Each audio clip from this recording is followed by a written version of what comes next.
Hi, I'm Eva Pilgrim. Thanks for streaming with us tonight on Burden of Proof, the case against Diddy. The defense signaling it will rest its case without calling a single witness, implying defendant Sean Diddy Combs will not testify. Many of Combs' powerhouse attorneys seen arriving to the courthouse this morning as prosecutors get ready to wrap up their case. The defense now planning to only put in some evidence before the jury. We are in week 7, if you're keeping count, of the testimony for this trial. The prosecution's final witness, a special agent with Homeland Security, returning to the stand, walking the jury through sexually explicit videos they watched with headphones on. Now, the agent testifying about travel records, hotel invoices, and money transfers, the logistics and people, many of them employees, it took to make Combs' sexual desires happen. Now, Combs has denied running a criminal enterprise and has pleaded not guilty to charges in his racketeering and sex trafficking trial. He has said the relationships were consensual. Coming up, a look at why the defense is choosing not to call any witnesses as we now count down to closing arguments and jury deliberations. Let's start, though, first with ABC's chief investigative correspondent, Aaron Katersky. We actually have you inside. It is crazy hot outside today. It's so hot. So let's just start with the witness that was on the stand. They were back on the stand. They were on the stand on Friday. Why did they bring this special agent to the stand? He's what's called a summary witness. So he didn't have any substantive testimony. He, in fact, wasn't even involved in investigating the case, but he reviewed all of the charts that prosecutors really want the jury to see, Eva, because to prosecutors, this is the case. It's the hotel invoices, the travel arrangements, the receipts for damages paid to the hotel rooms, the arranging of male escorts and booking them with Cowboys for Angels. All of these things that it took to arrange these sexual performances. And who did it? Well, there was Sean Combs in text messages and on the phone making the arrangements. He's telling his chief of staff to do one thing, his assistants to do another. They heard a voice note of him saying, hey, we're out of baby oil. And then there was the make the flight arrangements with his travel person. His finance people were paying the money to the escorts. And this is what prosecutors say the criminal enterprise was. His business exists, prosecutors allege, in order to fulfill his sexual desires. That's the racketeering conspiracy, and that's why to them, all of these records, mind-numbing though it may have been for the jury to see, are important in the end. The other thing the jury saw today was more videos. I mean, they've seen so many videos at this stage of the game. What was their reaction to seeing this again? I think some of them seemed just a little flat by it. At this point, they have seen what's effectively homemade pornography. We don't know exactly what the videos show because we can't see them. Our monitors are turned off. The jury uses headphones. And what they're seeing, we're not sure. But prosecutors have described what's gone on in these videos, as have the witnesses. Jane, the ex-girlfriend who testified under the court-approved pseudonym, said that she was given directions, that Sean Combs was masturbating, that there were cameras recording, and perhaps that's what those videos show. The defense on cross-examination also played long excerpts for the jury. They've done this before with a different summary witness, and I think part of the intention is to show that maybe there was innocuous stuff going on. Maybe there's Jane enjoying herself, because the defense says this was all consensual, and Jane was a willing participant. That's a lot of video for this jury to watch, though. What happened during the cross today by the defense? Not a lot. There's still more of it to come tomorrow before the prosecution rests. And the defense seemed to highlight different bills that were paid out of Sean Combs' personal account, maybe having nothing to do with his business, even if one of his employees was the one actually writing out the check. They want to show the jury that what he did on his personal time is none of the government's business. This was sex that he enjoyed with a partner, and it isn't criminal. And of course, federal prosecutors say just the opposite. It's interesting because we've been watching now, this is the 7th week of this trial, testimony for this trial. And for it to end like this, it's sort of like, oh, okay, we're at the end. It's a bit of a whimper, isn't it? Yeah. Because ordinarily you'd expect, or at least in the movies, the trial ends with a bang and an aha and a gotcha and a silver bullet. And that's not how prosecutors are choosing to end. The last substantive witness was Brendan Paul, who talked about carrying drugs for Sean Combs. He was even arrested for cocaine possession. Those charges were later dropped, but the prosecutor got him to admit they were Combs' drugs, not his. And now they're going through these text messages, and there were a few in there that prosecutors, I think, they wanted the jury to see again. The messages where Jane expresses to Sean Combs that she feels used. I'm not a porn star. I'm not an animal. The pictures that she sends him of her bruised face after the beating that she took in her house and then was subsequently made to take ecstasy and go through another freak off. The jury wanted, I think, some of those visceral things put before the jury before they wrap up. I was surprised this morning when I saw your email saying that the defense is calling no witnesses. None. What are we expecting to see from the defense then? They want to put some evidence in, probably, again, messages that show Jane, Cassie Ventura, or Mia, the three alleged victims in the case, in a different light, show them to be willing, even eager participants, or they want to show where maybe Sean Combs was more tender toward them as opposed to violent or allegedly coercive. But they don't want to call any witnesses. And that's after the defense had teased at the outset before trial began, maybe a 2 to 3 week presentation. And then they teased as many as 4 different defense witnesses, and they haven't done it. They've decided only to go with a few exhibits, calling no one, including Sean Combs. Now, the other thing that we have left to hear about is later this week, the judge is supposed to hear this defense motion for a directed verdict acquittal. What do you expect is going to happen with this? That? Is a routine motion that defense attorneys will make, Eva, at the conclusion of the evidentiary portion of the trial. And it's the signal from the defense attorneys that they think the government hasn't proved the case against Sean Combs. They're going to say that the way the case was charged does not match up with the evidence that the jury saw. Therefore, there should be a verdict directly from the bench that this is an acquittal and that the case doesn't even need to move forward. In all likelihood, that's going to be denied, and then they will move into summaries on Thursday. Aaron Katersky, so good to have you in person. Good to be here. Let's dig in now to what we saw in court today and some of the legal strategies that were at play. Let's bring in ABC News legal contributor Brian Buckmeyer. You were in court. Let's talk about this summary witness that was on the stand. Yeah, so this is the second summary witness. The first summary witness focused on a lot of the facts and figures and graphs in connection with Cassie. This summary witness, Special Agent Joseph Sorcelio from the Homeland Security Investigations, he's giving us the text messages, the flight logs, the hotel reservations, and how they all connect in real time as to the coordination of individuals traveling across state lines, often from LA to New York or Atlanta to Newark, for the purposes of these hotel nights as Sean Combs and Jane testified. Again, trying to connect the dots between the racketeering conspiracy, the sex trafficking, and the transportation to engage in prostitution. You mentioned some of the evidence that he was talking about to the jury, but walk us through the evidence that he showed. So think about it this way. As any person might try to coordinate travel with a family or a friend or loved one, first you get the text messages, right? Do you want to go here or there at this time or such and such date? Those are timestamped, and they show the communication between individuals, both in terms of the transportation and the wanting to go to a place, but also the coordination as well. The travel records, both in terms of the flights as well as the Ubers or the ground transportation.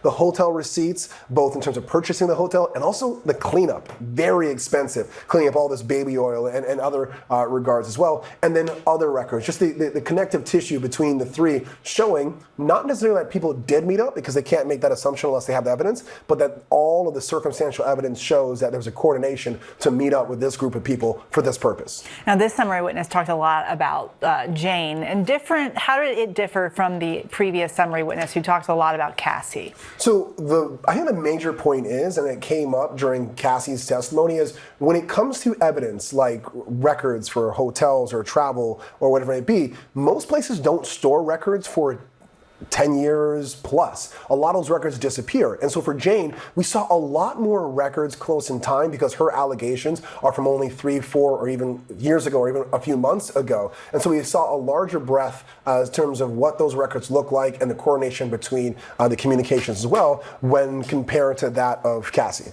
We heard from the defense say they're not calling any witnesses, but they are going to be presenting evidence.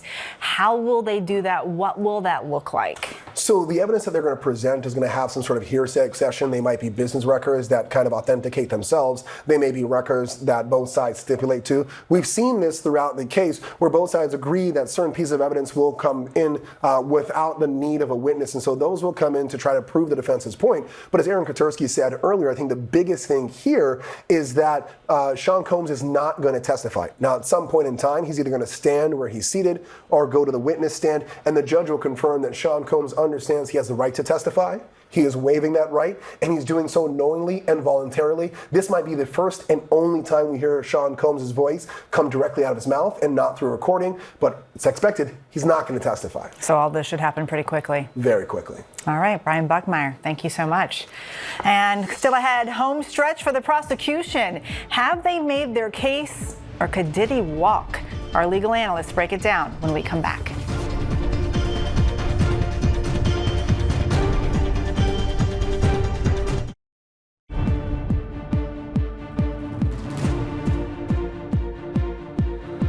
Welcome back. It's time to break down the legal strategies we saw playing out in court as the prosecution gets ready to rest its case. Let's bring in Brian Buckmeyer playing defense, Bernardo Villalona analyzing the prosecution. Bernardo, I'm going to start with you because the prosecution has been presenting their case. This testimony from the final witness, was it enough to convince a jury of a criminal enterprise? Absolutely. So the prosecution has laid out, I think, through various witnesses, not just the summary witnesses, in terms of the enterprise having to deal with KK being the primary person part of this enterprise, the one that was organizing, the one who was like the chief of staff, the one who was the right person, the right-hand man for Sean Combs, and knew all the dirt and knows where all the bodies are actually buried. Also got to think, a lot of the evidence that's being used in these summary charts and text messages that are with Sean Combs, guess whose phone they came from? From the co-conspirator, that being KK, because her phone, they did do a search warrant on that phone and are now using a lot of those text messages and audio messages and voice notes from KK's phone coming out of the mouth of Sean Combs. So at least through KK as being a co-conspirator, a part of this enterprise, the security as well, when you rewind back to week 1 of testimony and week 2 of testimony of the security going to go after Suge Knight, or the security having Capricorn Clark inside of the car and taking her for the lie detector test, or the security having Capricorn Clark in the car and taking her to Kid Cudi's house, you know. So you've had several witnesses already testify about this enterprise and about people acting on behest of this enterprise to commit criminal acts. Because remember, the enterprise doesn't have to be purely for criminal purposes. It can have a legit purpose, but as long as it has some form of criminality to it, you have the criminal enterprise. And in terms of the racketeering conspiracy, I believe the prosecution has made it out. All right, Brian, as a defense attorney, when you look at this, do you think that they've proven criminal enterprise? I think they've proven everything but one thing, a meeting of the minds. And we actually think, I heard it during today's testimony, where there are all these text messages going back and forth. And yes, Sean Combs needs 7 bottles of baby oil and 7 bottles of Astroglide. And can you get more of these? And there's Plan B in the top drawer. But one thing that came across was that they believed that they were getting money for a woman that he was entertaining. And they also had text messages where Jane was saying, well, I want to go shopping beforehand, and I want to go do this. There's no meeting of the mind that what they're actually doing is criminal.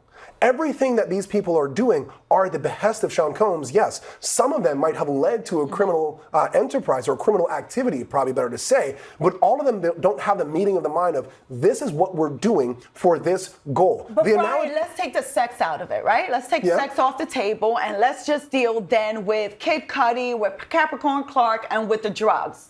Well, their actions speak louder than words, and the actions of the people in this enterprise is what gives the inference, the strong inference for this jury to say, guess what, Sean Combs, you were doing some dirt, and you were doing some dirt as part of your enterprise, because not only were you using your employees, but you were also using the funds from Bad Boy Entertainment, Combs Enterprise, whatever you name it, it was coming out of the company. I think so Kid Cudi, Capricorn, let's deal with that and leave sex off the table. Look at some of the text messages that they were reading today. One of the texts that they read to the jury was about money to pay the escorts. One of Combs's bodyguards messaged Jane, "We'll be there in 10 minutes with the cash." And Jane responded, "Okay, great, room 508. Do you have a key?" Well, let's be very clear there. They're not saying, I need money for the escort. They're saying, I need money for Sean Combs because he's having a woman over. That's not for the escort, because we know the escorts are not women, the escorts are all males. So there is, again, not a meeting of the mind that what they are doing is for criminal actions. The analogy I was giving to a producer earlier is like, say, hey, like, I'm busy all day. What if my kid or your kid had a cold and I asked for cold medicine, and then they gave me that cold medicine. I decide to go make drugs out of that cold medicine. Are they a part of the criminal enterprise because I asked them to do something that's non-criminal and there was no meeting of the mind that what we were doing was criminal? They gave me an innocuous thing? No. I don't think that rises to the level. I think Sean Combs conspired with himself, by himself, and that's the argument the defense is going to make. Let's go back to the arson again. Because, I just think for the prosecution that during their closing arguments, and I really hope that they emphasize the easy parts, because when you're dealing with the muddled waters of Jane and Cassie, and whether it was a money grab, whether she was just too damn gullible and fell for all of this, let's deal with the simple stuff, which is the arson of Kid Cudi's car and having to deal with the bribery of giving 100 stacks to the security guard to get that tape. And that was actually Sean Combs personally. So that's different. Or dealing with Capricorn Clark, that it was clear because there's corroborating evidence, because you have the first officer that responds to Kid Cudi's house. And when they run the plate of that SUV, it came back to Bad Boy Entertainment, or one of the names of his company. So I think with the prosecution focusing on that, we can argue all day about how these women felt and really what's the motive behind it. But I think those three prime pieces of evidence right there, the defense is not going to be able to run from it, and they're going to have to address it head on. Let's talk about the defense, because the defense is not calling witnesses. They're only going to be putting in evidence. So, Brian, I'm looking at you. Talk to me, Brian. Was this always the plan? Did they change the plan? Like, how did we come to this? I think for a defense attorney, the plan is always ever evolving. Because what you have to do as a defense attorney is you are not putting on a case per se. You are always responding to the case of the prosecution. And so I think whether hindsight being 20/20, a week, 2 weeks, a month from now, maybe they have a different opinion of what they should have done. But today, it seems released over the weekend, they believe that their cross-examination of the witnesses created enough reasonable doubt that they don't need to put witnesses on. Now, if you want to talk about personally, Brian Buckmeyer, I think at the very least, they should have put on their own expert to push back on what the expert of Dr. Hughes said and did. But as I say every time I analyze a case, I don't have the case file. I don't have as much information as they do. I don't have a client. I'm just a regular person over here, right? And I'm watching this, and you just are like, why don't you see them call anybody? So the answer to that is, when it comes to a case like this, you want to make it that you didn't establish this. You don't want it to be that you are comparing my case to their case. So if you put on a case, right, you put on an expert witness, then you're making it a, okay, compare my expert witness to your expert witness and see which one is better. But instead of doing that, you want to just simply hold their own evidence, their own witness, and say, this isn't enough. Yeah, and I think what the defense is going to do is that they're going to be like, all these witnesses, the majority of them, they came on the stand and they all got immunity. They had something to actually hide. They wanted to protect themselves. But on the flip side, it's like, well, if they got immunity, wait, they participated in some kind of criminal activity and they don't want to go down for the criminal activity. But guess what? What time period was that criminal activity? Oh, when I was working for Sean Combs. So I think it backfires on the defense when they're going to start going hard at these witnesses because of these immunity deals. Because again, they wouldn't be asking for immunity deal if they didn't believe they engaged in some kind of criminal activity. And that criminal activity was when I was working for Sean Combs. All I noticed is that you took your mug back. My hands are clean. I'm sorry. Brian Buckmeyer, Bernardo Villalona, thank you both for being here. The mugs were a good example. I'm taking both. Coming up, the changing landscape of hip-hop forever, but what will Combs' legacy possibly look like once a jury decides his fate? We have that conversation after the break.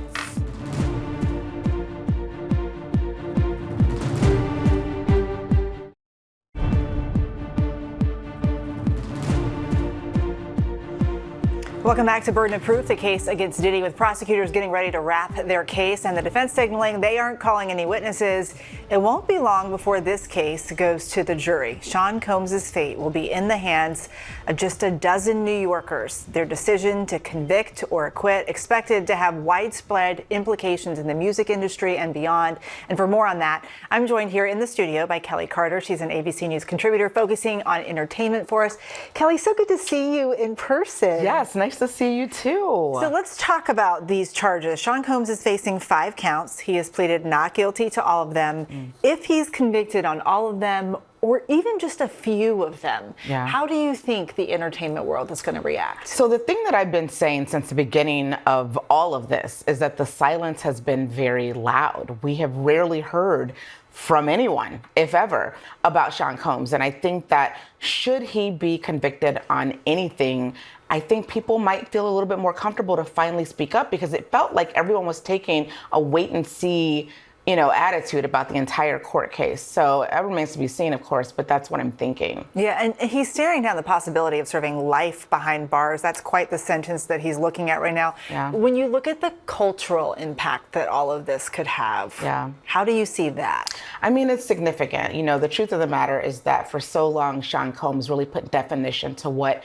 Black excellence, especially specifically from the hip hop generation, looked like. He brought and ushered in people into doors and boardrooms that no one ever thought was possible, again, from this hip hop community. And so, to see that this is where his story is right now, and potentially that this is a big part of what his legacy could be, I think is really heartbreaking for a lot of people who really looked and found aspiration from Sean Combs. Let's think about, what happens if the complete opposite of that happens? He doesn't get convicted. He doesn't have life behind bars. He's acquitted on all these charges, walks out of court a free man. Yeah. How do you think that could be, how the response would be to that? Yeah, as far as the response goes, I don't know if the silence is loud, in that case. I think what some people might have expected to happen is that he would reintegrate himself into the music world and the business world. And I don't think that that is something we should necessarily expect. We have heard a lot in the course of this trial, and I don't know if he'll be welcomed with open arms necessarily by the entertainment community. But again, I think a lot remains to be seen. For those people who maybe don't know or weren't around, some people are younger, in the 90s and the 2000s. Take us back to that time. Sean Combs, who he was, how important he was. How did you ever think we could end up here? God, no. No one would have ever thought that this is, where we would be 30 years from essentially kind of introducing and helping to commercialize hip hop. His legacy and what he helped build was so significant and so colossal. He, took hip hop into boardrooms. He made it where people like himself and people after him could be front row Fashion Week. Anna Wintour would know you by your name. And quite frankly, back in the late 90s, mid to late 90s and early 2000s, if you went to a party and there was not a song that was either produced by Sean Combs or his hitmen, which was his crew of producers, or somehow, why are you even there at the party if they're not playing a song that this man, touched? Because he really helped, kind of, when you talk about 90s hip hop and 90s R&B music, you essentially, in most cases, are talking about music that Sean Combs helmed and touched at some point. You're talking about Jodeci, Mary J. Blige, Notorious B.I.G., Usher, people who are household names. And, even though I don't like to think of that music as nostalgic, a lot of it is, but it also has a very contemporary resonance. And a lot of that is because of his artistry and his kind of visionary as a producer. Kelly Carter, so good to have you in person. Thank you for being here. Thanks for having me. And thank you for joining us. We'll be back with new episodes every day of the trial. The show streams right here on ABC News Live, Disney Plus, and Hulu, weekdays at 5:30 p.m. Eastern and Pacific. For even more on the Diddy trial, make sure to follow our podcast, Bad Rap, The Case Against Diddy, hosted by our very own Brian Buckmeyer, wherever you listen to podcasts. I'm Eva Pilgrim in New York. Have a good rest of your day.